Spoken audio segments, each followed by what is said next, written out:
आज cabinet meeting सुद्धा होते. मराठा आरक्षण उपसमितीची सुद्धा आज बैठक होणार आहे. काय वाटते आणि या सगळ्या नेत्यांना काय सांगाल? नाही, आता तुम्ही किती उपसमितीच्या बैठक घेणार आहात हे बी कळायला तयार नाही राव. मी म्हणतो तुम्ही चूक केलेली त्याच्याबद्दल आधी बोला. तुम्ही जी चूक केली ना तिच्याबद्दल आधी बोला. तुम्ही चूक कबूल करा, लोकांचा रोष नक्की कमी होईल. तुम्ही चूक कबूल नाही केली तर हे मराठी तुम्हाला आता माफ करत नाही. तुम्ही पहिले चूक कबूल करा आणि मराठ्यांच्या गोरगरिबांच्या लेकरांचे प्रमाणपत्र रद्द केलेत ते पुन्हा त्यांना द्या. त्यांचं लेकरांचं भविष्य यार, तुम्ही त्यांच्या आयुष्याशी नका खेळू यार. तुम्ही इतकं वाटोळं करण्याचा नका प्रयत्न करू. तुम्ही सत्तेत आलात म्हणजे तुम्ही मराठ्यांवरती अन्याय करायसाठी नाही आलात. इतका अन्याय करू नका. आम्हाला ना तिरस्कार यायला लागला तुमच्या सरकारचा. आधी ज्या आमच्या सरकारबद्दलच्या भावना होत्या त्या भावना राहिलेल्या नाहीत. तुमच्याबद्दलचा तिरस्कार वाढू देऊ नका लोकात. कारण प्रचंड मुस्लिम दलितात तिरस्कार वाढलेला आहे. शेतकरी वर्गात प्रचंड तिरस्कार वाढलेला आहे. मायक्रो ओबीसीमध्ये प्रचंड तिरस्कार वाढलेला आहे. मराठा समाज हा संस्कार असल्यामुळं त्याच्यावरती तो असं वागत नव्हता, या बाजूला झुकतही नव्हता. परंतु इतकं हिणवलं ना तुमच्या सरकारनं माझ्या मराठ्याला, प्रचंड हिणवलं, प्रचंड अपमानित केलं त्या बावनकुळ्यांनी. त्यांनी प्रमाणपत्र रद्द देऊन तुम्ही जे छाताडावर नाचलात ना, मराठ्याच्या नेत्याच्या नाकावर टिचून बावनकुळ्यांनी जी मराठ्यांचं वाटोळं केलं, मराठ्यावरती अन्याय केला ना, मराठ्याला हिणवलं ना, ही तिरस्कार मराठ्यांना आता लय प्रचंड आला. तुम्ही एखादी गोष्ट करताना दादा कमी करा. एखाद्या समाजाला अपमानित करू नका, त्याचा तिरस्कार करू नका, त्याला हिणू नका. लोक खूप प्रचंड पेट घेतात हिणवल्याच्या नंतर. त्यामुळे उपसमितीच्या बैठका तुम्ही आज घेणार, तुम्ही करणार काय? 1 वर्षापासून सांगतोय 58 लाख नोंदीचे प्रमाणपत्र द्या. 1 महिन्याचा वेळ मला मुंबईच्या आंदोलनात मागितला होता की आम्ही सातारा संस्थांचं गॅजेटियर औंध आणि पुणे आणि बॉम्बे गव्हर्नमेंटचं गॅजेटियर लागू करतो, कोल्हापूर संस्थांसहित. काय वागता, काय समितीच्या बैठका घेता? तुम्हाला साधी एक केस मागं झाली नाही. तुम्हाला बलिदान गेलेल्या कुटुंबाचा महावितरणमधला ऊर्जा विभागाचा मंत्रालयाचा JR फडणवीस साहेब काढता आला नाही. ज्या प्रताप सरनाईक साहेबांनी त्यांच्या ST महामंडळाचा JR काढला, ज्या उदय सामंत साहेबांनी त्यांच्या MIDCचा JR काढला, बलिदान गेलेल्या माझ्या कुटुंबाच्या मराठ्यांच्या लेकराचं कुटुंब उद्ध्वस्त होऊन ते उघड्यावरती पडले आहेत. करता पुरुष घरातला गेला आहे. मुद्दाम मीडियाच्या बांधवांचा यासाठी वेळ घेतोय की सहनच व्हायना आता आहे. त्या लेकरांना बाप दिसत नाही आहे. त्याचा बाप या मराठ्यांना आरक्षण मिळावं म्हणून बलिदान दिले, त्याने आत्महत्या केली. त्याच्या लेकरांना तुम्ही फडणवीस साहेब तुमच्याकडे खातं आहे ते ऊर्जाचं, तुम्ही साधा JR काढू शकत नाहीत. आणि काय नाक उचलून बोलणार आहेत मराठ्यापुढं तुम्ही?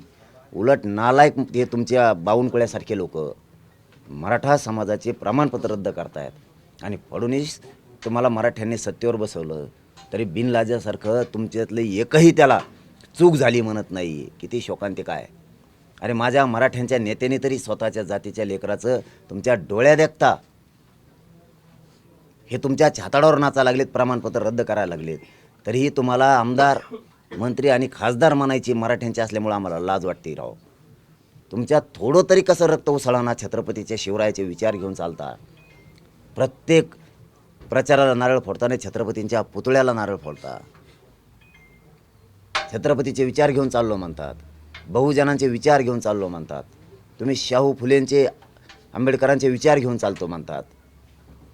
अरे ज्या शाहूराजांनी सगळ्याला आरक्षण दिलं त्यांच्याच लेकराचे प्रमाणपत्र रद्द करायचं महापाप हे करायला लागले तरी मंत्री आमदार बोलत नाहीत मराठ्यांचे. आजच्या कॅबिनेटमध्ये या मराठा मंत्र्यांनी बोलावं असं वाटतंय. मग बोला नाही तिकडं मग समाट्यात जा. आम्ही तुम्हाला नीटच करणार आहेत. किती दिवस असेल जगणार आहे दादा? आम्हाला काय मर्यादा आहेत ना. 3 वर्ष झाले ते आंदोलनाला. तुम्ही 3 वर्षातही काय करत नाही येत म्हणल्याच्या नंतर आता आम्हाला आमच्या पद्धतीनं न्याय घ्यावा लागणार आहे. आणि एखाद्या वेळेस मुंबईलाच आंदोलन करण्याचा निर्णय होऊ शकतो. 100% मराठे मुंबईलाच जायचं म्हणणार आहेत. मुंबईतच आंदोलन होऊ शकतं आता. पुन्हा एकदा हा सरकारला एल्गारच असेल, कारण मागच्या वेळेचं सुद्धा आंदोलन सरकारनं बघितलं होतं. तुमचं ताकद जी दाखवली होती तुम्ही पुन्हा एकदा आता ताकद दाखवण्याची तयारीत मराठी दिसत आहेत. आता तिकडून पण येणार, सुरत मार्गे हरियाणा, मध्य प्रदेश, राजस्थान, बडोदा, गुजरात, मध्य प्रदेश, समुद्रामार्गे गोव्याकून चौकून मराठी येणार आहेत. एखाद्या वेळेस कदाचित मुंबईतच आंदोलन होण्याची शक्यता आहे, कारण मराठ्यात तीच कुजबूज आहे. आता मी कुजबूज ऐकतोय, मी विनंती करतोय जे आपण अंतर्वालीतच करूयात, परंतु मीडियाला जर कधी काही गोष्टी सांगितल्या नाही तर मीडियाचा मग माझ्यावरचा विश्वास उडत. मग माझ्याने रात पोटात हे 2 दिवसापासून खलबतं चालू आहेत की पाटील मुंबईतच जायचं. सगळे मराठी कामं बंद करायला तयार आहेत, नोकऱ्याला रजा द्यायला तयार आहेत, व्यावसायिक कुलप लावायला तयार आहेत, त्यांच्या व्यवसायाला बंद करून यायला तयार आहेत. गरीब मराठी शेतातले कामं सोडायला लागलेत. सगळ्यांचं म्हणणं आहे मुंबईतच आंदोलन करायचं. 29 तारीख ही मुंबईचीच असणार आहे की मग ते काही सांगता येत नाही बाबा. आता 100% शक्यता आहे की मुंबईतच होऊ शकतं, कारण यांची फसवणं हे मराठ्यांच्या जिवारी लागलंय. सत्य असून सुद्धा मराठ्यांचे प्रमाणपत्र रद्द करायचं हे मराठ्यांच्या जिवारी लागलंय. सहनच व्हायला तयार नाही. काय सहन करू राव, माझी तळपायाच्या आगमस्तकाला गेली. शपथ सांगतो, मी राजकारणी नाही आहे, स्वार्थी नाही आहे, मला नाही सहन होत. मी गरिबाच्या कुटुंबात वाढलो, त्याच्यामुळे मला ना गरिबाचे जाणे. तुमचे उद्या काय हाल आहेत ना मला माहिती आहेत, माझे काय हाल आहेत ना हे माझ्या समाजाला माहिती आहेत. त्यामुळं ना आणखी नाही, कट्टर गरीब मराठ्यांचं रक्त आमच्या अंगात खेळतंय. माज मस्तीचं गर्व झालेलं रक्त आमच्या शरीरात नाही खेळत. त्यामुळं आम्हाला आणखी नाही, मराठ्यांची पोरगी 1% हुकली तर ती रडता नाही, कशी रडती ते आमच्या डोळ्यापुढे येत आहे. मराठ्यांच्या पोराला फीस भरायला पैसे नसलं तर ते किती आईवडिलांच्या मागं लागतं की कोणाकोणतरी उसने घ्या आणि मला तिथं पैसे भरा, मी 100% पास होऊन मार्क मिळविणं नोकरीला लागल. त्यावेळेस ते कसं रडतं आणि त्याचा चेहरा कसा असतो तो आमच्या डोळ्यापुढे येतो. त्यामुळं मला नाही सहन होते. गरिबांचे लेकरं हुशार आहेत, परंतु आरक्षण नसल्यामुळे ते वायाला चाललेत. आणि नेमकं बावनकुळ्याने तेच करायला लागले, शिरसटण बावनकुळ्या. मग आता मला ते सहनच होत नाही. मी आता मरायची तयारी दाखवलेली. मी ना, मला खरंच लय चीड आली. इतकं वाईट सरकार नसूनही की त्यांनी गरीब मराठ्यांवरती इतकं मोठं षड्यंत्र रचून मराठा समाजावर अन्याय करावा बावनकुळ्यासाठी. तुम्हाला एक बावनकुळ्या पाहिजे फक्त फडणवीस साहेब, मराठी नाही पाहिजे तुम्हाला. शिंदे साहेबाला तो फडणवीस या हो पाहिजे, तो शिरसाट मराठी नाही पाहिजेत. ज्या मराठ्यांनी तुमची उंची वाढवली, अरे त्याला तुम्ही पायाखाली तुडविणार का? एवढं सोपं समजू नका तुम्ही दोघं सुद्धा. मी ना लय तरायला लागलो. आता तुम्ही जे करायला नको होतं ना तेच केलं आहे. तुम्ही आणखीनही सांगतो, चूक सुधरा बरं का. हाताच्या बाहेर गोष्टी जाऊ देऊ नका. तुम्ही चूक सुधरा. मराठ्यांच्या नेत्याला सुद्धा प्रामाणिक सांगतो, आम्हाला रात्री फोन येतात. दिवसभर मी दौऱ्यात असतो, दिवसभर आलेले फोन रात्रीच्याला ही होत आहे.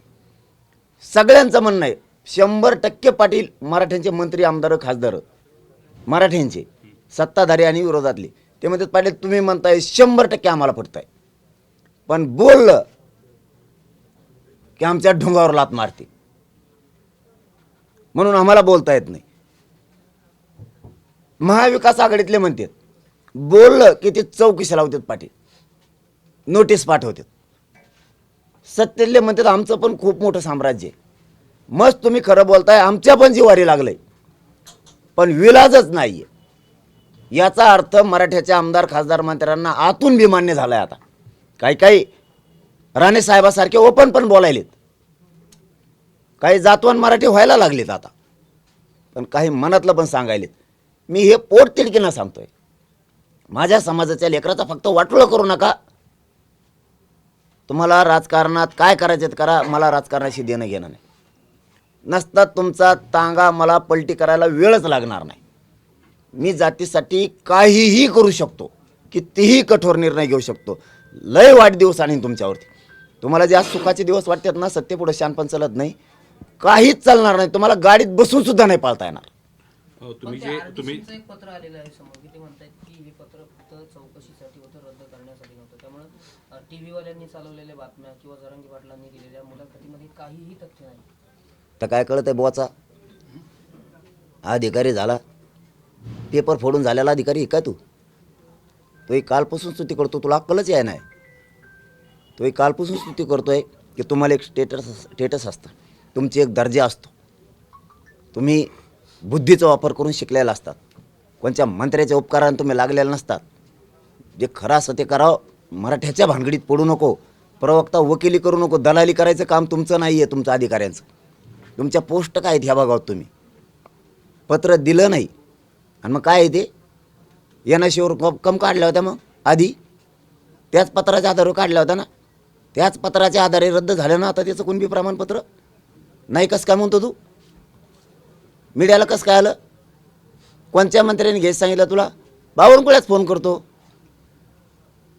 खोलात जाऊ नका फडणवीस साहेब, मराठ्यांच्याबद्दल खोलात जाऊ नका, तुम्हाला लय जड जाईल. तुम्ही चूक मान्य करा आणि दुरुस्त करायच्या मागं लागा. जसं की उदय सामंत साहेब म्हणलेत, आम्ही आमची चूक शिरसाटणी केलेली सुधारणार आहेत.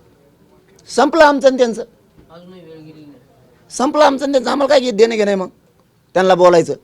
नाही, मगाशी पण तुम्ही उल्लेख केला मुंबईच्या ज्या मागण्या होत्या त्यापैकी परिवहन आणि उद्योग खात्याचे GR निघाले, ही दोन्ही खाती शिवसेनेकडे आहेत.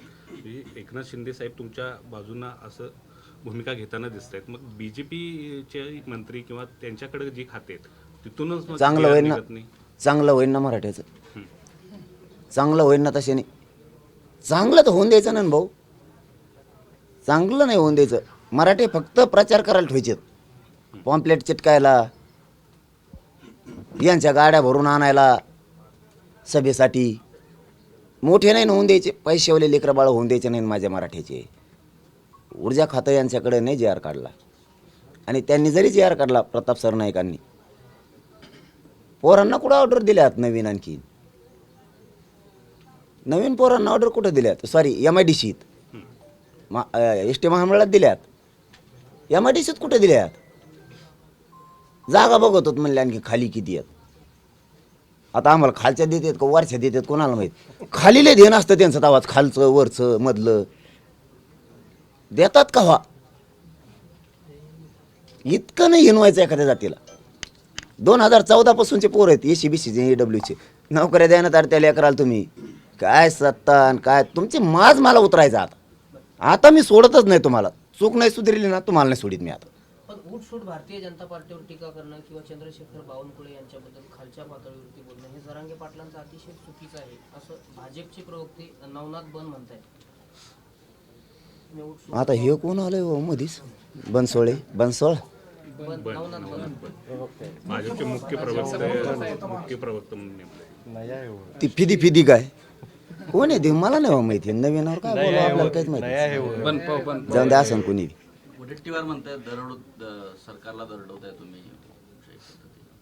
आणि तू काय करत होता आता बहुत तेच करीत होता ना, सत्यच होता तेव्हा. हे काम सांगितलं का राहुल गांधीने आता मराठ्याच्या इकडं काडी लावायची. अरे गेलं ना खड्ड्यात तुम्ही सगळे, नीट वागा ना. 4-2 जणांमुळं बरं चाललंय त्याच्यात. ते अमित देशमुख साहेब येतं, इकडं ते थोरात साहेब येतं, चव्हाण साहेब येतं, तिकडं ते सपकाळ साहेब येतं, नाना पटोले साहेब येतं. बरं चाललंय. कशाला हीच की तू खेळ. ते राहुल गांधीने हे सांगितलं का मराठीच्या विरोधात बोल म्हणून. राहिले काँग्रेस बोटवर सुद्धा मजा करायला नाही ती काँग्रेस आणि बेसराम. कशाला घाल तू खड्ड्यात, नीट राह ना. तू किती बोलला तरी मी आरक्षण घेणारच आहे. काँग्रेस कशाला डुबी तू. राहुल गांधीने हे दांदा झाला धरला काय आता. त्याला म्हणा माय नाद लागून बरं त्या राहुल गांधीला फेहुल गांधीला. मी सगळ्या टोप्या उलट्या सुलट्या करीत असतो.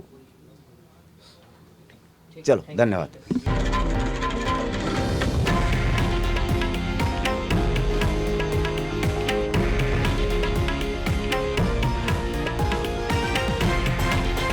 हे आहे देशातील नंबर 1 न्यूज नेटवर्क आणि आपण पाहत आहात TV9 मराठी, एकमेव.